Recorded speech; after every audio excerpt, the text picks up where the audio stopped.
মধুর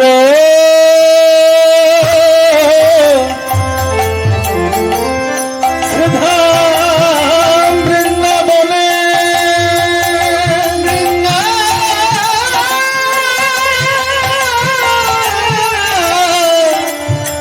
মানে মাধুর্য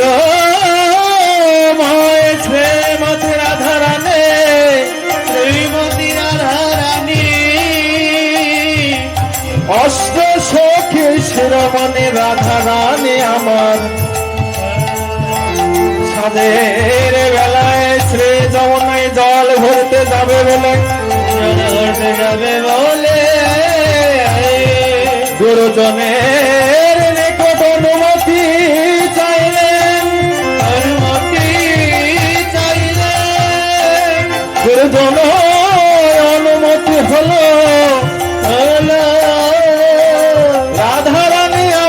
সখীদের সাথে করে নিয়ে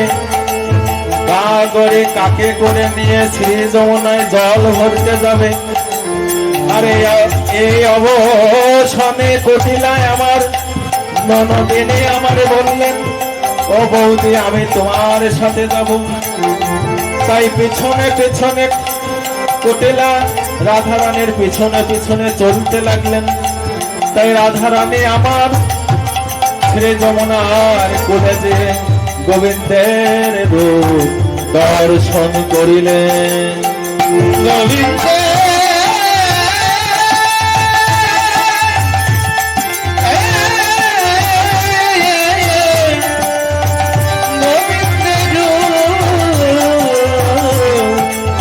দর্শন করিলে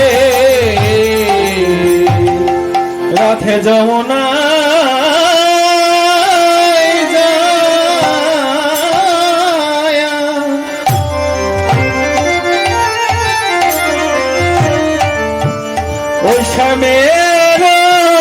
দেখে ঘরে আলো বিন ও দিনে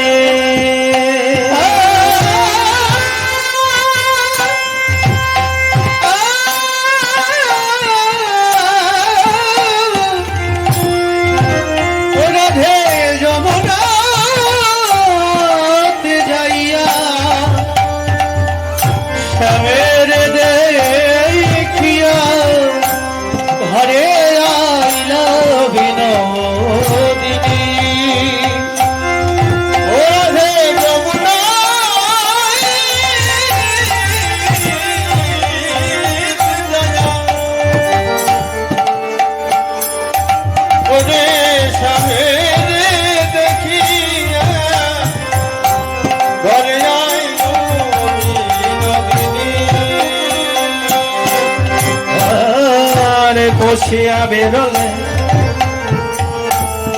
ভাবেছে শ্যামের মরতে খানি আর বসিয়া বিরালে ভাবিয়া ভাবিয়া শ্যামের মরতে খানি বসিয়া বিরলে ভাবিয়া মনে মনে দেখিল সমরূপ রাইখনি বসে বসে ভাবিতেছে ধনী আমার বসে বসে ওরে ভাবিতেছে ধনী বসে বসে ভাবিতেছে ওই রূপের কথা মনে মনে রাইখনি বসে বসে ভাবিতেছে ওই রূপের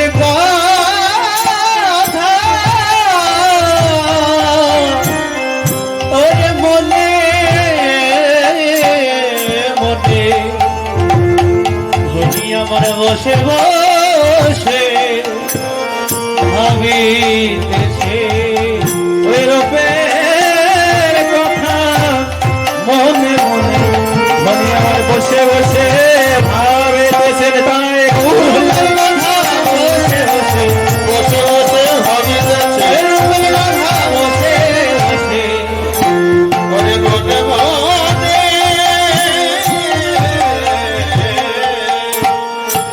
যেন ভাবিতেছে। রাধারানী যখন যমুনায় জল আনতে গিয়েছিলেন, সেই জল আনতে গিয়ে গোবিন্দের যে রূপ দর্শন করেছেন, সেই কদম্ব কাননে ঘিরিয়ে ফিরে এসে সেই রূপের কথা বসে বসে ভাবছেন। আরো কেমন ভাবে ভাবছেন বৈষ্ণব কবি বলছেন, ওরে নিজ করো বলো রাখে কপল বহিছে সঘন ঘন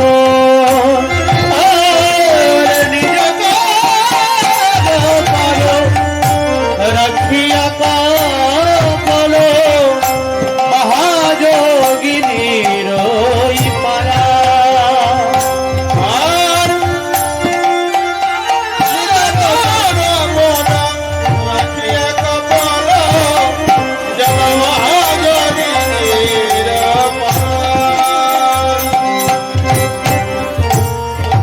রূপ দেখিয়া হরে দুটি নয়নে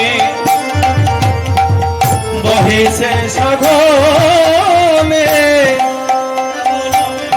প্রেমের ধারা রায়ের দুটি নয়নে বহিছে সঘনে শ্রাবণ মেঘের ধারা নয়নের ধারা বয়ে যায় রে ও যেন নয়ন ধারা বয়ে যায় রে ওই শ্রাবণ মেঘের ধারার মতো যেন নয়নের ধারা বয়ে যায় রে। আরে শ্রাবণ মেঘের যেন ধারায় ধারায় ভেসে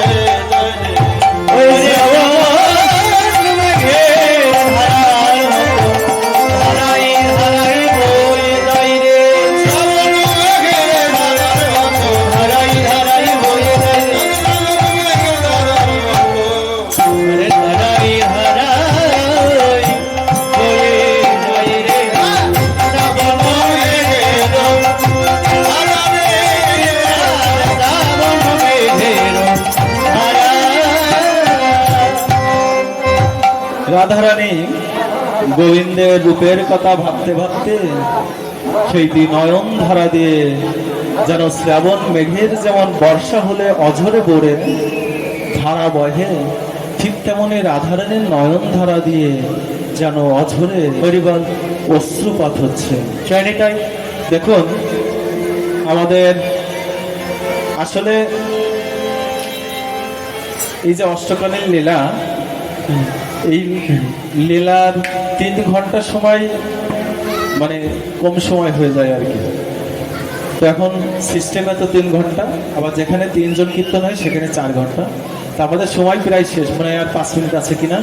তো আমাদের পক্ষ থেকে ভক্ত যাবেন, আপনারা কীর্তন শুনলে দক্ষিণা দিতে হয়, আপনারা যে যা পারেন আপনারা দক্ষিণা দিবেন, আমরা এদিকে লীলা আস্বাদন করতে থাকি। তো রাধারানীর নয়ন ধারা দিয়ে অশ্রু বয়ে যাচ্ছে। দেখুন,